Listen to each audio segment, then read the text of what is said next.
우리 신약성경 149페이지에 있습니다. 요한복음 4장 39절부터 42절까지의 말씀. 우리 짧은 말씀이니 같이 보겠습니다. 39절부터 42절 말씀 우리 같이 봅니다. 여자의 말이 내가 행한 모든 것을 그가 내게 말하였다 증언하므로 그 동네 중에 많은 사마리아인이 예수를 믿는지라.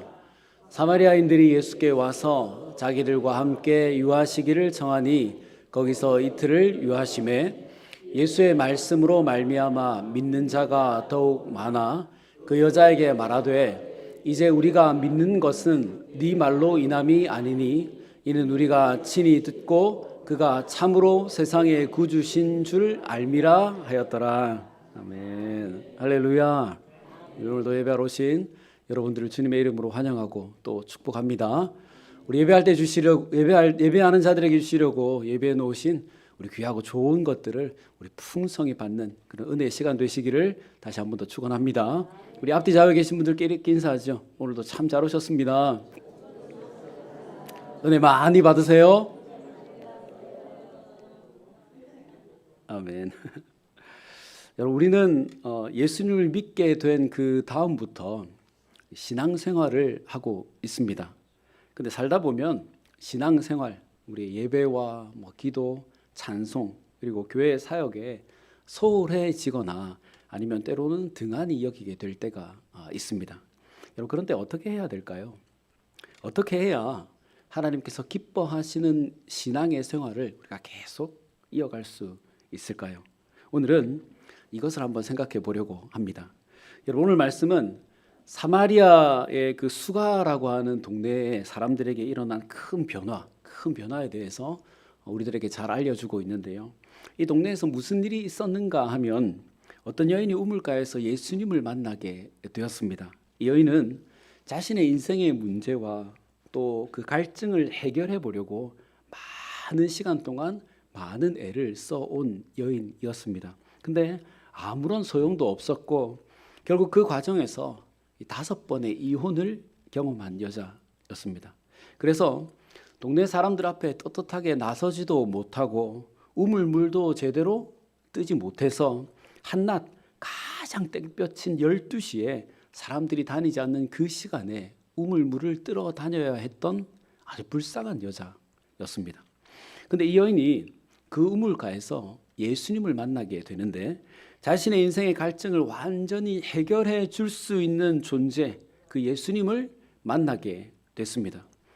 주님은 자신이 그리스도다, 내가 그리스도다, 그리고 너 영과 진리로 예배하라라고 이 여자에게 말씀을 해 주셨습니다. 그러자 이 여인은 그때 비로소 자기의 그 인생의 갈증을 해결할 수 있는 방법이 그리스도를 만나 하나님을 예배하는 것이구나 라고 하는 것을 깨달았습니다. 그리고는 들고 온 물동이를 던져버리고 동네로 들어가게 됐습니다. 여인이 동네로 들어가서 자신이 만난 사람이 그리스도다라고 동네를 다니면서 외쳤고 많은 사람들이 그 여인의 말을 듣고 예수님께로 찾아왔습니다.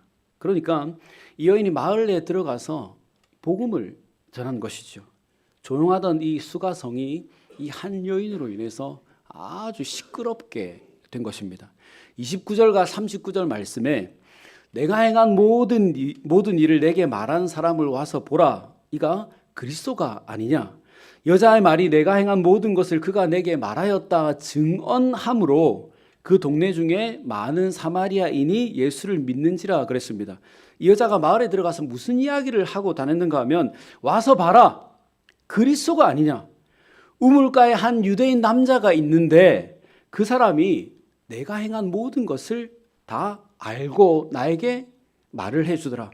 내가 우물가에서 한 유대인 남자를 만났는데 오늘 처음 만난 그 사람이 내가 5번이나 이혼을 했고 지금 살고 있는 남자도 내 남편이 아니라고 하는 것을 먼저 알고 있더라. 그러면 그리스도가 아니냐. 너희들이 직접 와서 이 사람을 만나봐라. 동네에 들어가서 이렇게 크게 외치고 다녔다는 것입니다. 여러분, 당시 문화 속에서 이혼을 5번이나 할 정도였으면 여러분 얼마나 괴로운 인생을 살았다는 말입니까? 아무리 결혼을 해도 해결되지 않는 그 갈증이 계속 이 여자의 인생을 따라다녔다는 말이지 않습니까? 근데 방금 우물가에서 예수님을 만나고는 그것이 다 해결이 되어버렸습니다. 그럼 여러분 얼마나 기쁠까요? 얼마나 좋을까요? 동네 사람 피해서 물들어 다니던 이 여자가 이제 동네에 들어가서 먼저 큰 소리로 외치고 있으니까 그만큼 기쁘다는 말이지 않습니까? 여러분 생각해 보십시오.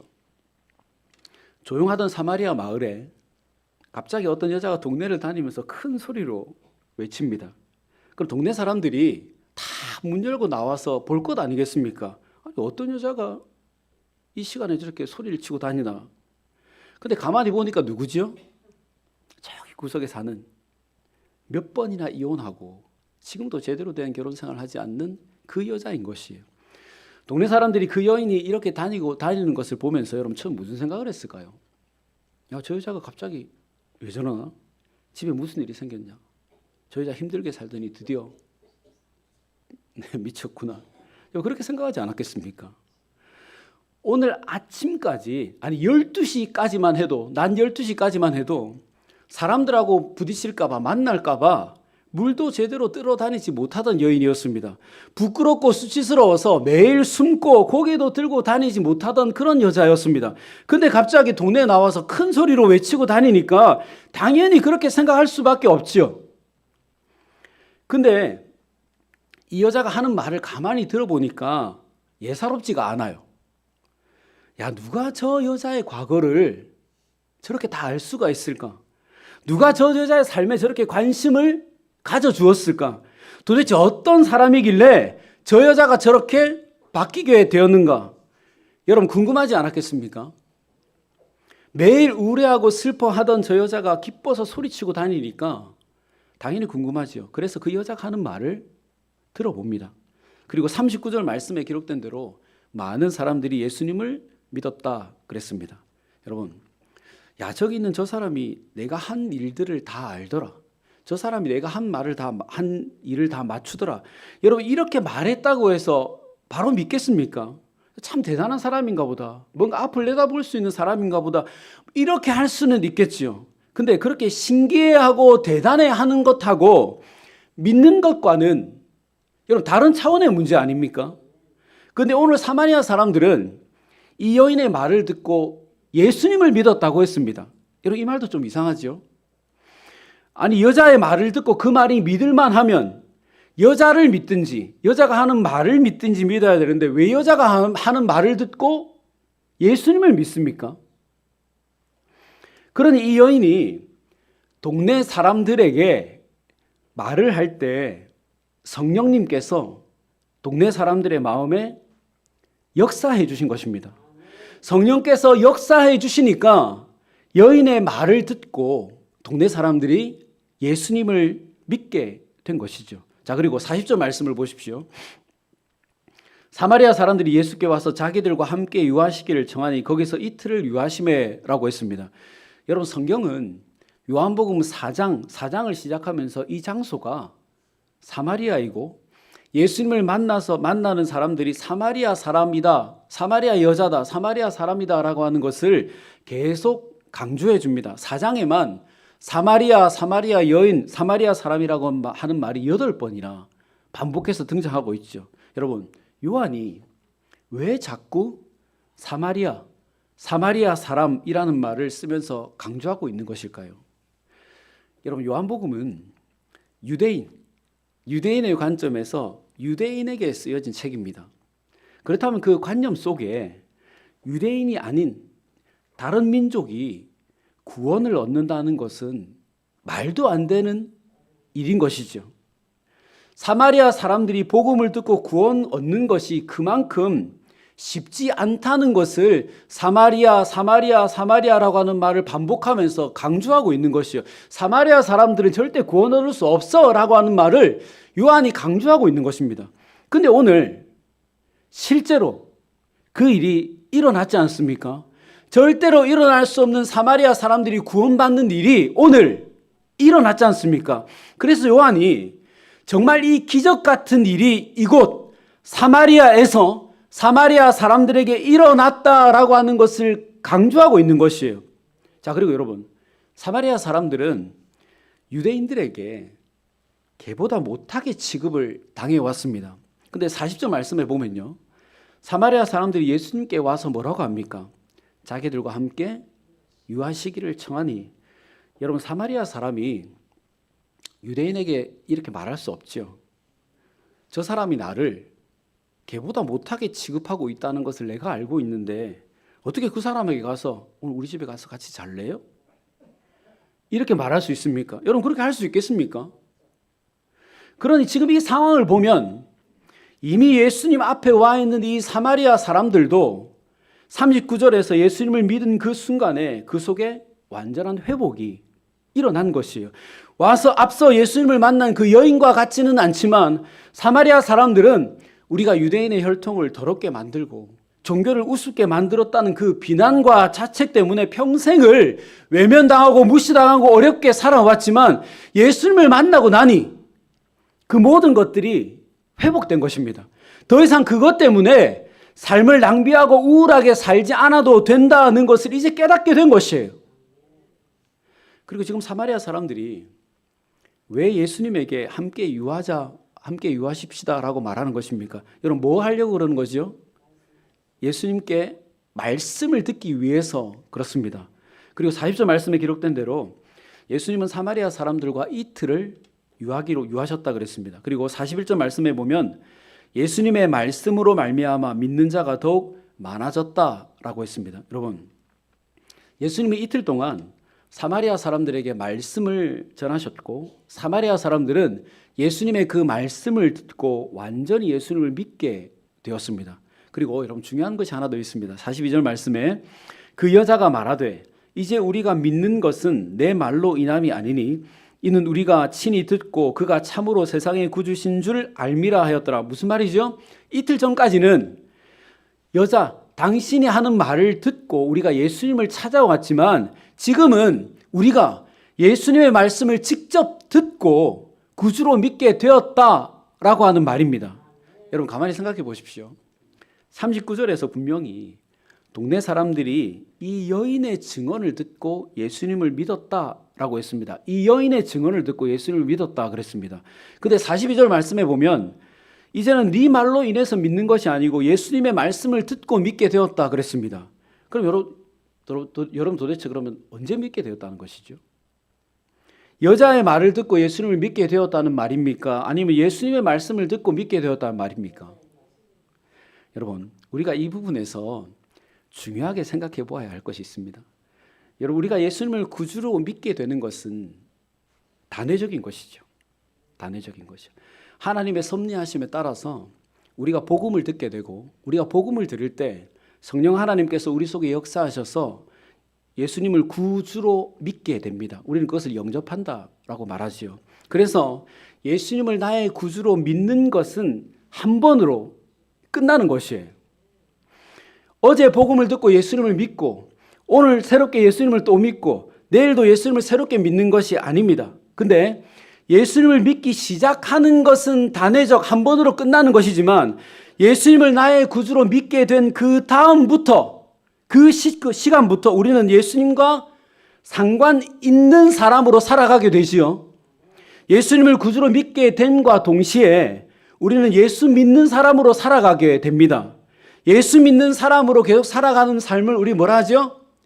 신앙생활이라고 하죠. 그러니까 정리하면요, 우리가 예수님을 구주로 믿는 것은 한번 단회적인 사건이지만 예수님을 믿은 이후로 우리는 신앙생활을 계속 하게 됩니다. 언제까지요? 우리가 죽거나 아니면 주님 오실 때까지 우리는 신앙생활을 계속 하게 됩니다. 여러분, 그렇지 않습니까? 여러분들 예수님을 언제 믿게 되셨는지는 제가 다 모르지만 분명한 것은 그 뒤로부터 지금까지 우리는 수십 년 동안 계속 뭘 하고 있어요? 신앙생활을 하고 있습니다. 지금 우리 모두는 예수님을 나의 구주로 믿은 그날부터 지금까지 신앙생활을 하고 있는 것이죠. 여러분, 오늘 39절과 40절, 42절 말씀은 이런 구분을 가지고 보아야 하는 것이에요.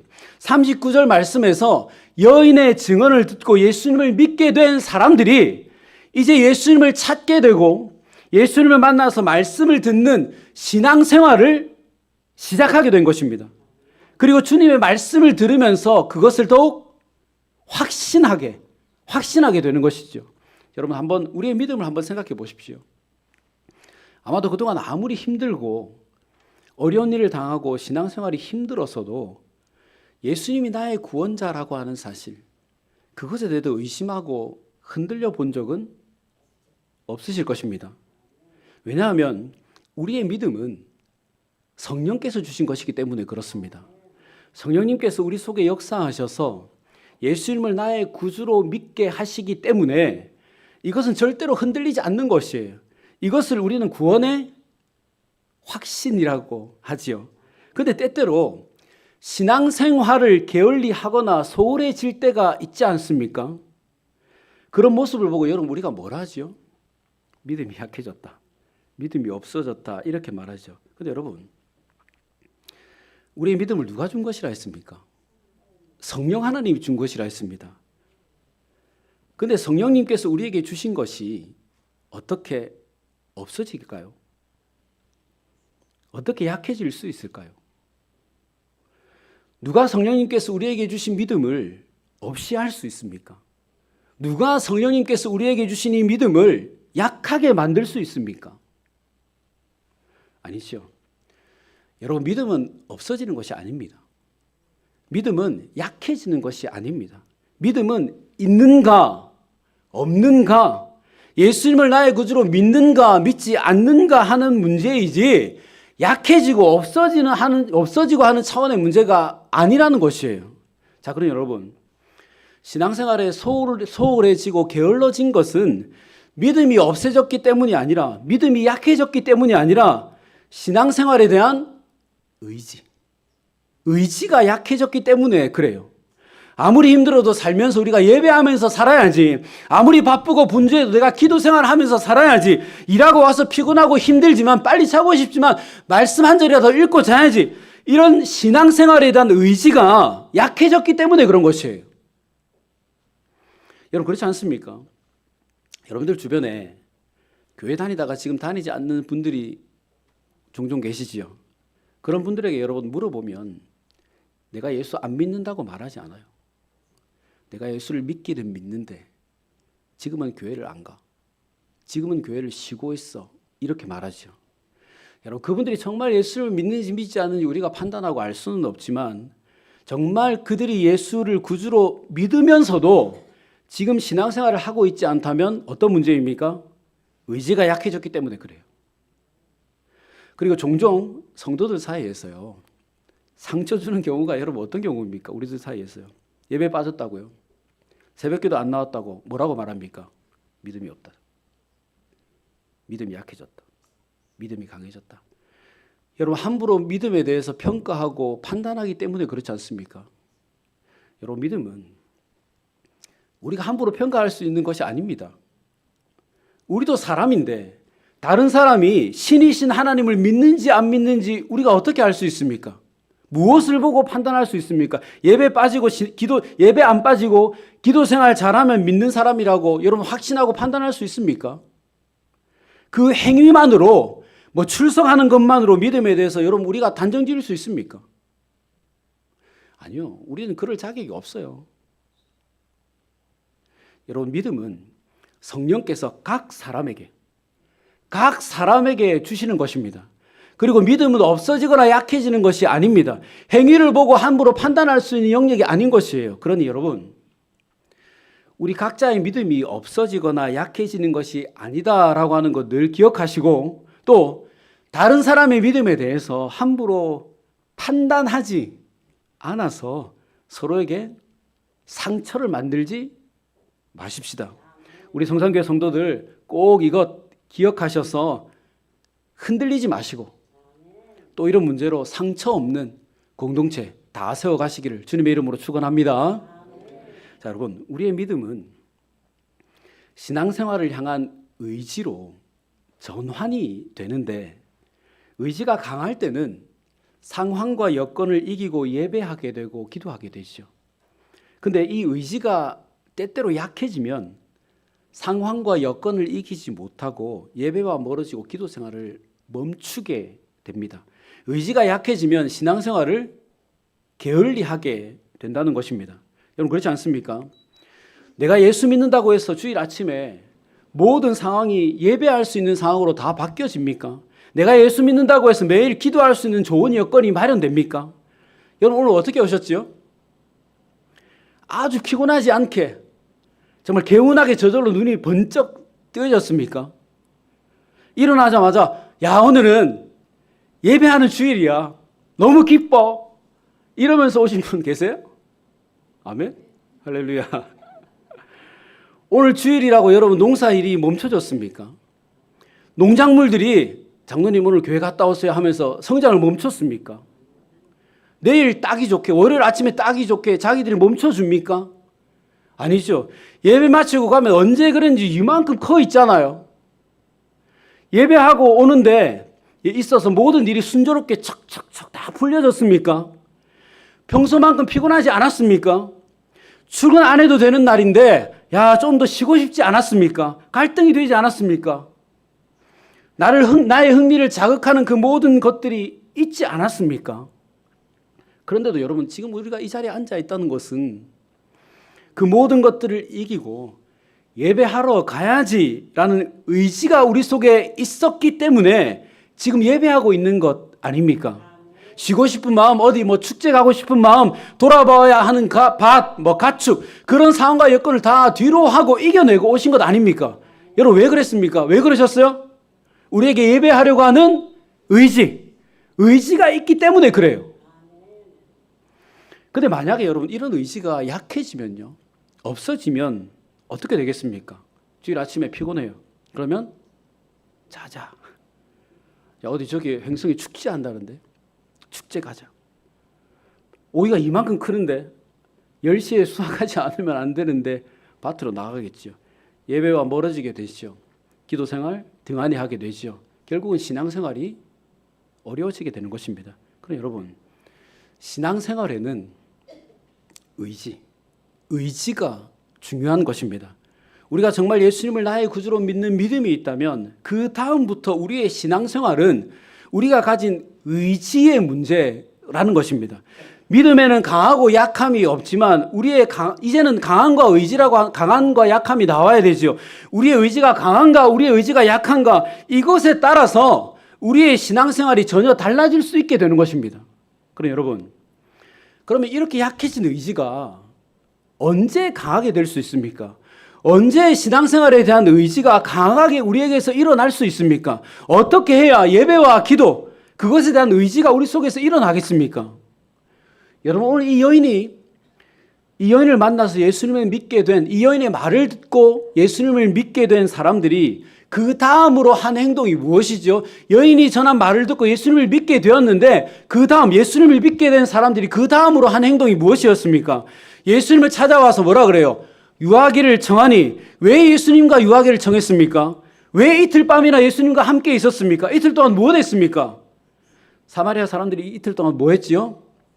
네, 예수님의 말씀을 들었죠. 41절 말씀에 예수의 말씀으로 믿는 자가 더욱 많아. 41절 말씀에 우리가 친히 듣고 그가 참으로 세상의 구주신 줄을 알미라.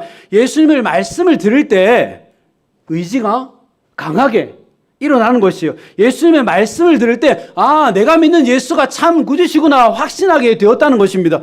처음 이 여인의 증언을 들을 때 성령께서 역사하셔서 예수님을 믿게 되었습니다. 하지만 그것만으로는 신앙생활을 바로 할 수가 없죠. 근데 여러분 사마리아 사람들이 믿음이 생겼다고 해서 그들의 상황이 달라졌습니까? 이 여인의 말을 듣고 집으로 돌아갔을 때 사마리아 사람들의 상황과 여건이 바뀌어 있었습니까? 이 사람들이 믿음이 생겼다고 해서 사마리아인의 혈통이 깨끗하게 달라졌습니까? 유대인들이 이제 무시하지 않습니까? 예루살렘으로 쉽게 들어갈 수 있습니까? 아니요.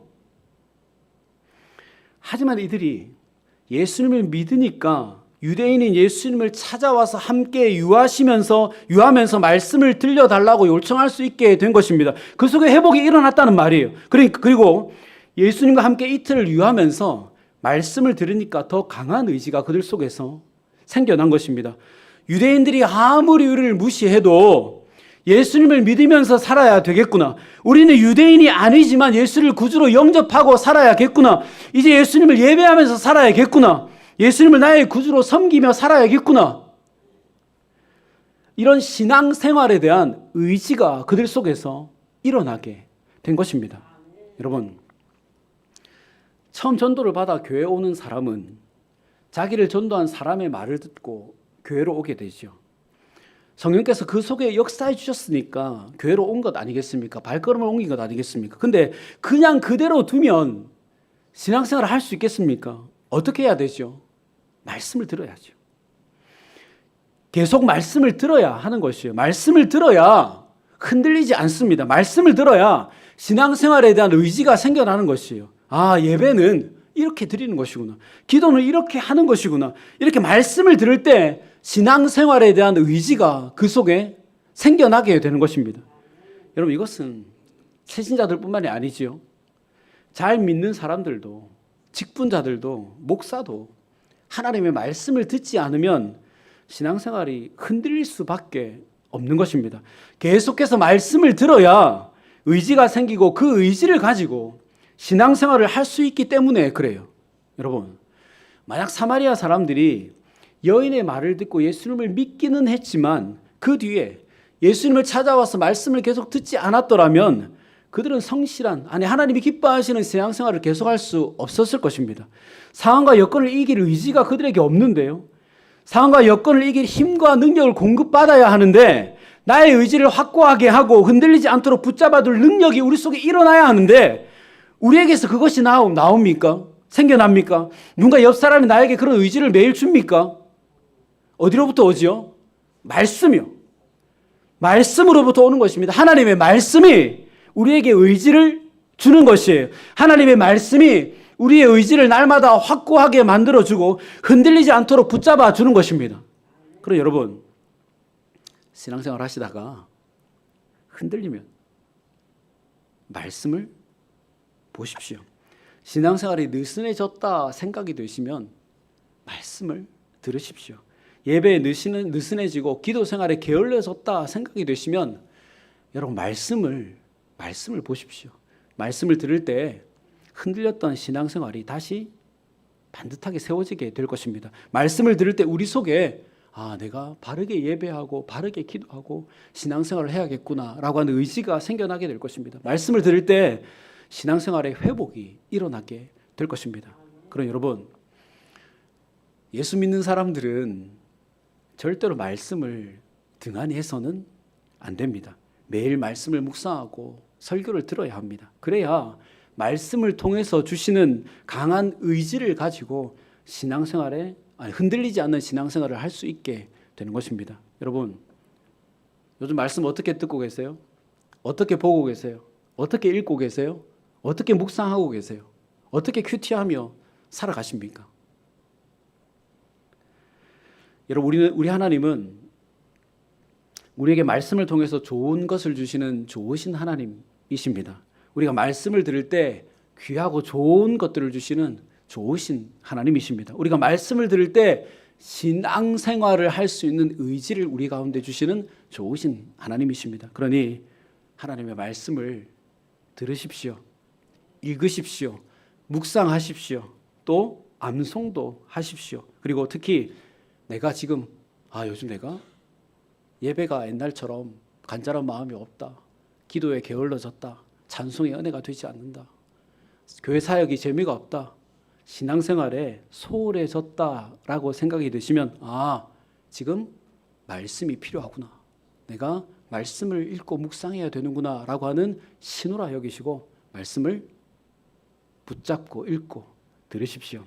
우리가 하나님의 말씀을 들을 때 우리 하나님께서 강력한 의지를 우리에게 더해 주셔서 하나님 기뻐하시는 즐겁고 행복한 신앙생활을 할 수 있게 될 것입니다. 우리 그러므로 말씀을 들어야 의지가 생긴다라는 생각을 가지고 우리 신앙생활에 소홀해졌을 때 우리 하나님의 말씀을 듣고 묵상하셔서 하나님 주시는 강한 의지로 우리 하나님 기뻐하시는 신앙생활 해 나가시기를 주님의 이름으로 축원합니다.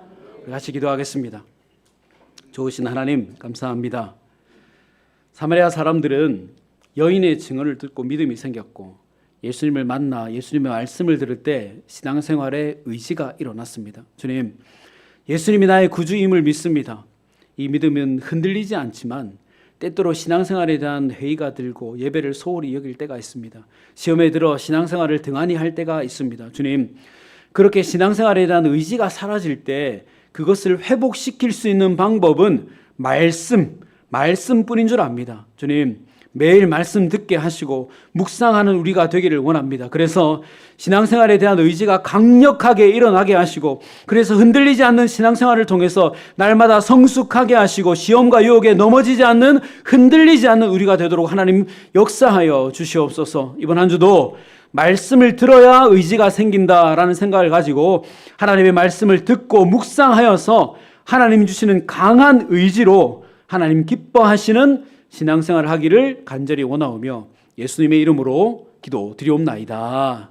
아멘.